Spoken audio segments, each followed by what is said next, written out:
صحابہ اور تابعین کا کسی کام کو نہ کرنا یہ اس بات کی دلیل نہیں ہوتی وہ کام ناجائز ہے۔ صحابہ، پھر جملے دوہرا رہا ہوں، صحابہ اور تابعین کا کسی کام کو نہ کرنا اس بات کی دلیل نہیں ہے کہ وہ جائز نہیں۔ میں آپ کو بے شمار کام ہے جو گنوا سکتا ہوں جو صحابہ نے نہیں کیے، آج امت، پوری امت اس بات پر متفق ہے وہ سارے کام کرنا جائز ہے۔ میں یہاں ہر بندہ الگ الگ فکر سے تعلق رکھتا ہے، میں صرف اتنا پوچھتا ہوں، مجھے صرف اتنا بتا دیجئے کہ صحابہ کرام کے دور میں اجتماع کتنے ہوتے تھے؟ حج کے علاوہ اجتماع بتا دیجئے کتنے اجتماع ہوتے تھے؟ میں آپ سے پوچھتا ہوں، مجھے کوئی بتا دے صحابہ کرام کے دور میں حضرت سیدنا عمر فاروق رضی اللہ تعالیٰ عنہ کی تنظیم کا نام کیا تھا؟ میں پوچھ رہا ہوں نا، سوال ہے بھئی صحابہ نے ایسے کیا؟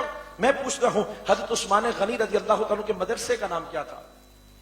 پوچھ رہا ہوں میں بھی، بہت سے سوال ہیں، ساری رات بیٹھے رہے میرے سوال آپ مجھے بتا دیں، میں صرف بتا رہا ہوں اس لیے تاکہ ہم اپنے عقیدوں کو مضبوط کر سکیں، تاکہ جذبے کے ساتھ چہروں پہ بل نہ ہو، جب حضور کا ذکر ہو تو عاشق مسکرا کے کہے سبحان اللہ سبحان اللہ۔ میں پوچھنا چاہتا ہوں صحابہ کے دور میں کیا ایسے درس نظامی پڑھایا جاتا تھا جیسے آج پڑھایا جاتا ہے؟ کیا صحابہ کے دور میں دورہ حدیث ہوتا تھا جیسے آج کرایا جاتا ہے؟ کیا صحابہ کرام کے دور میں دستار بندی کے پروگرام ہوا کرتے تھے جیسے آج ہوا کرتے ہیں؟ کیا صحابہ کرام کے دور میں ختم بخاری شریف ہوا کرتا تھا جیسے آج ہوا کرتا ہے؟ کیا صحابہ کرام اپنے بچوں کی شادیوں پر لاکھوں روپے خرچ کیا کرتے تھے جیسے آج ہم خرچ کرتے ہیں؟ بڑے ادب کے ساتھ یہ ہاتھ چھوڑ کے عرض کر رہا ہوں، آج بیٹے کی شادی پر ہم لاکھوں روپے خرچ کریں، حضور کا میلاد کا دن آئے تو گھر کی لائٹیں بھی بند کر دیں، یہ کیسا میلاد ہے؟ تم پوچھتے ہو کیسے کرنا چاہیے؟ خدا کی قسم ہمارا بس چلے، لائٹیں کیا ہوتی ہیں؟ ہم تو تارے توڑ کر حضور کی آمد پر اپنی چھتوں پہ لگا دے۔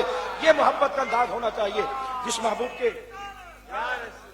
محبوب کے صدقے سے ملا ہے، جس محبوب کے صدقے سے ملا ہے۔ یار ایک مسئلہ مجھے اور بھی بتا دیجئے، آدھا وقت میرا گزر چکا ہے، میرا آپ سب سے بڑے محبت والا سوال ہے، ہم میں سے کتنے لوگ بیٹھے ہیں جو اپنے بیٹے یا بھائی کی شادی پر کسی علامہ صاحب، مفتی صاحب کے پاس گئے ہوں، امام صاحب کے پاس گئے ہوں اور عرض کیا ہوں حضرت ہمارے بھائی کی شادی ہو رہی ہے، ہم یہ پوچھنے کے لیے آئے تھے شریعت کیا اجازت دیتی ہے، ہمیں شادی حال کہاں بک کرانا چاہیے، زیادہ ثواب کہاں ہوگا؟ میری سادہ سادہ باتیں ہیں، ہنسیے بھی ضرور لیکن اس کو سمجھیے گا بھی، پوچھنے کے لیے کوئی گیا ہے حضرت ہمیں آپ بتا دیجئے شریعت کیا اجازت دیتی ہے، کھانوں میں کیا رکھنا چاہیے، کتنے آئٹم ہونے چاہیے؟ اچھا شریعت یہ کیا کہتی ہے میٹھا رکھیں نہ رکھیں، اور اگر میٹھا رکھیں تو کون کون سے میٹھے ہونے چاہیے؟ ہم پوچھنے کے لیے گئے ہیں کبھی کسی عالم کے بعد؟ میں پوچھتا ہوں، معظم بھائی کی مثال لے لیتا ہوں تاکہ ناراض نہیں ہوں گے، میں ان کے ہاں گیا شادی پر مثال دے رہا ہوں، میں نے کہا یار آپ نے لاکھ روپے خرچ کر دیے شادی پر، اتنا مہنگا آپ نے ہال کیا، 10 قسم کے آپ نے کھانے کی ہیں، آپ کسی کی مدد کر دیتے،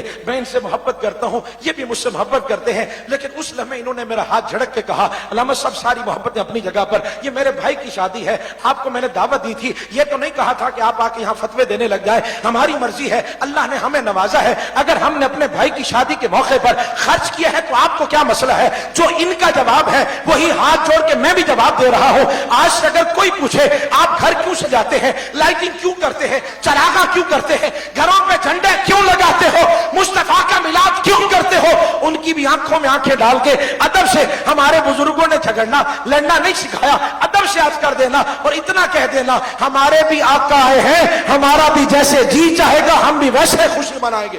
ہمیں بھی حضور کے ذکر میں ہمیں بھی کسی مولوی سے پوچھنے کی ضرورت نہیں ہے، ہمیں بھی کسی کے پاس دلائل کی ضرورت نہیں ہے، حضور کا ذکر ہو۔ یار جس کے گھر میں بیٹا ہوتا ہے مٹھائیاں وہی بانٹتا ہے، جس کے گھر میں بچہ ہوتا ہے پڑوسی کبھی نہیں بانٹتے۔ میرے رب نے قرآن میں فرمایا، قرآن آپ کے سامنے پڑھ رہا ہوں، لقد من اللہ علی المؤمنین اذ بعث فیہم رسولا، رب نے سب کو نہیں فرمایا۔ اگر کوئی ناراض ہو جائے کہ یار وہ نہیں کر رہا، میں نے کہا لڑائی کی جھگڑے کرنے کی کوئی ضرورت نہیں ہے، رب نے سب کو نہیں فرمایا، فرمایا میں نے مومنوں پر احسان کیا ہے، میں نے مومنوں پر احسان کیا ہے۔ تو جس طرح جس کے گھر میں بیٹا ہو وہی خوشی مناتا ہے، تو جو مومن ہوتے ہیں وہ اپنے محبوب کی آمد پہ چرچے کرتے ہیں، دلیلوں پہ نہیں۔